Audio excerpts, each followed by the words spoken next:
భారతదేశంలో కుల మత వర్గ ప్రాంతాలకు అతీతంగా ప్రజా సమూహాలన్నిటినీ భాగస్వామ్యులను చేసి నిర్మాణాత్మక కృషి చేస్తేనే సమ్మిళిత భారత్ వికసిస్తుందని మాజీ మంత్రి డొక్క మాణిక్య వరప్రసాద్ పేర్కొన్నారు. ఈ నెల 14వ తేదీ గుంటూరులోని జనచైతన్య వేదిక హాల్లో స్వతంత్ర భారత్ ప్రగతి అవరోధాలు అనే అంశంపై జరిగిన రౌండ్ టేబుల్ సమావేశానికి జనచైతన్య వేదిక రాష్ట్ర అధ్యక్షులు వల్లంరెడ్డి లక్ష్మణ్ రెడ్డి అధ్యక్షతన వహించారు.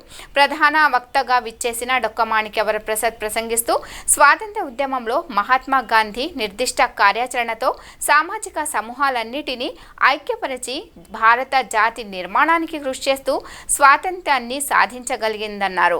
పండిట్ జవహర్లాల్ నెహ్రూ మొదటి ప్రధానిగా మిశ్రమ ఆర్థిక వ్యవస్థను రూపొందించి ప్రభుత్వ సంస్థల బలోపేతానికి కృషి చేసి ఆర్థిక పునాదులు వేశారన్నారు.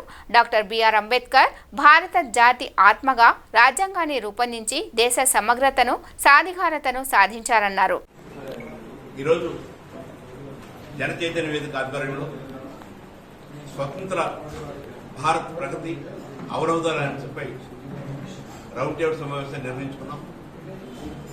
పెద్దలు డొక్క మాణిక్య వరప్రసాద్ గారు మాట్లాడుతూ ప్రజల భాగస్వామ్యం లేకుండా నిర్మాణాత్మకమైన కార్యక్రమాలని నిర్వహించకుండా సమాజం ముందుకెళ్లదని, కేవలం ప్రభుత్వాలు వాటి దయాదర్శనాల మీద ఆధారపడి ఉంటే సత్ఫలితాలు రావని చెప్పని తెలియజేస్తూ, ఆనాడు గాంధీ, నెహ్రూ వారు చేసిన త్యాగాలు, వారు చేసిన కృషి, ప్రజా సమూహాన్ని స్వాతంత్ర ఉద్యమంలో భాగస్వామ్యం చేసిన విషయాల్ని చాలా వివరంగా తెలియజేశారు. ఈరోజు భారతదేశం అనేక రంగాల్లో అభివృద్ధి చెందుతున్న మరొక వైపు చూస్తే ప్రపంచంలో అతి తక్కువ స్థాయిలో ఉన్న ప్రతి ముగ్గురు పేదల్లో ఒకడు భారతీయుడుగా ఉన్నాడు. ప్రతి ముగ్గురు నిరక్షరాస్యుల్లో ఒకరు భారతీయులుగా ఉన్నారు. ప్రతి ముగ్గురు నిరుద్యోగుల్లో ఒకరు భారతీయులుగా ఉన్నారు. ప్రపంచ సూచికలను గమనిస్తే ఏ ఒక్క సూచికలో కూడా మనం 100కు లోపు లేవు. అన్ని 100, 120, 140, 150 స్థాయిలో ఉన్నాం. అది ప్రజాస్వామ్య సూచిక కావచ్చు, వ్యవసాయ అభివృద్ధి కావచ్చు, పారిశ్రామిక అభివృద్ధి కావచ్చు, పేదరికం కావచ్చు, ఇట్లా అసమానతలు కావచ్చు, స్త్రీ పురుషుల అసమానతలు కావచ్చు, ఏవి తీసుకున్నా కూడా మనం అతి తక్కువ స్థాయికి చేరిపోయి ఉన్నాం. ఈ పరిస్థితి నుంచి మనం బయటపడాలంటే తప్పనిసరిగా మనం స్వాతంత్ర ఉద్యమం లాంటి భావన రావాలి, ప్రజల భాగస్వామ్యం కావాలి, ప్రజలందరూ కలిసి చర్చించుకొని సమాజాన్ని ముందుకు తీసుకెళ్ళడానికి జరగాలి. దీంతో పాటు రాజకీయ అవినీతి విపరీతంగా పెరిగింది. ఈరోజు మనం గమనిస్తే ఒక ఎస్ఐ తెచ్చుకోవాలంటే అక్కడున్న స్థానిక ఎమ్మెల్యేకి 10 లక్షల రూపాయలు ఇవ్వాల్సిన పరిస్థితి, ఒక సీఎం తెచ్చుకోవాలంటే 15 లక్షల రూపాయలు ఇవ్వాల్సిన పరిస్థితి, ఒక డిఎస్పీని తీసుకురావాలంటే 50 లక్షల రూపాయలు ఇవ్వాల్సిన పరిస్థితి, ఒక ఎంఆర్ఓని, ఒక ఎండిఓని, ఒక జిల్లా అధికారిని తీసుకురావాలంటే స్థానిక ప్రజాప్రతినిధులకి లక్షలాది రూపాయలు చెల్లిస్తున్న పరిస్థితి. ఈ లక్షలాది రూపాయలు చెల్లించే అధికారులు వారి అధికార పీఠంలో కూర్చున్న తర్వాత ఆ డబ్బుని మళ్ళా సామాన్య ప్రజల నుంచి, పేదల నుంచి వసూలు చేస్తున్న స్థితి గమనిస్తున్నాం. ఈ మార్పు రావాలి.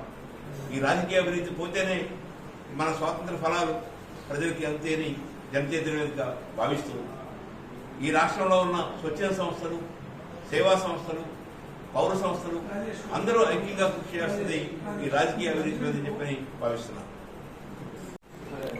ఈరోజు జనచైతన్య వేదిక ఆధ్వర్యంలో స్వతంత్ర భారత్ ప్రగతి అవరోధాల అంశంపై రౌండ్ టేబుల్ సమావేశం నిర్వహించుకున్నాం.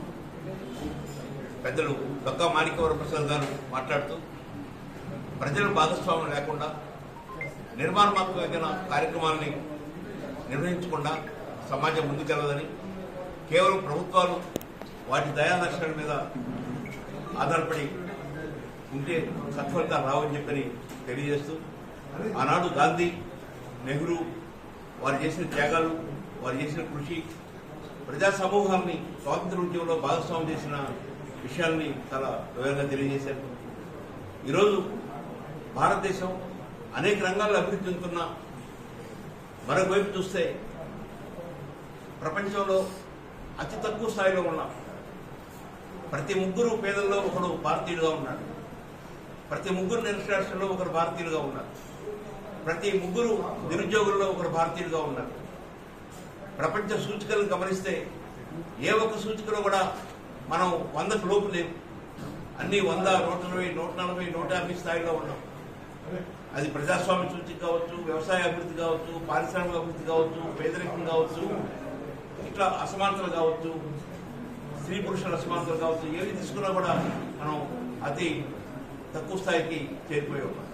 ఈ పరిస్థితి మనం బయటపడాలంటే తప్పనిసరిగా మనం స్వాతంత్ర ఉద్యమం లాంటి భావన రావాలి, ప్రజలు భాగస్వాములు కావాలి, ప్రజలందరూ కలిసి చర్చించుకొని సమాజాన్ని ముందుకు తీసుకెళ్ళడానికి జరగాలి. దీంతో పాటు రాజకీయ అవినీతి విపరీతంగా పెరిగింది. ఈరోజు మనం గమనిస్తే ఒక ఎస్ఐ తెచ్చుకోవాలంటే అక్కడున్న స్థానిక ఎమ్మెల్యేకి 10 లక్షల రూపాయలు ఇవ్వాల్సిన పరిస్థితి, ఒక సీఎం తెచ్చుకోవాలంటే 15 లక్షల రూపాయలు ఇవ్వాల్సిన పరిస్థితి, ఒక డిఎస్పీని తీసుకురావాలంటే 50 లక్షల రూపాయలు ఇవ్వాల్సిన పరిస్థితి, ఒక ఎంఆర్ఓ అని, ఒక ఎండిఓ అని, ఒక జిల్లా అధికారులను తీసుకురావాలంటే స్థానిక ప్రజాప్రతినిధులకి లక్షలాది రూపాయలు చెల్లిస్తున్న పరిస్థితి.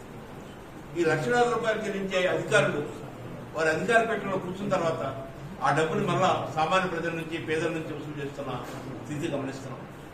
ఈ మార్పు రావాలి. ఈ రాజకీయ అవినీతి పోతేనే మన స్వాతంత్ర ఫలాలు ప్రజలకి అందుతాయని జనచైతన్య వేదిక భావిస్తూ ఈ రాష్ట్రంలో ఉన్న స్వచ్ఛంద సంస్థలు, సేవా సంస్థలు, పౌర సంస్థలు అందరూ ఐక్యంగా కృషి చేస్తుంది ఈ రాజకీయ అవినీతి మీద చెప్పని భావిస్తున్నాను.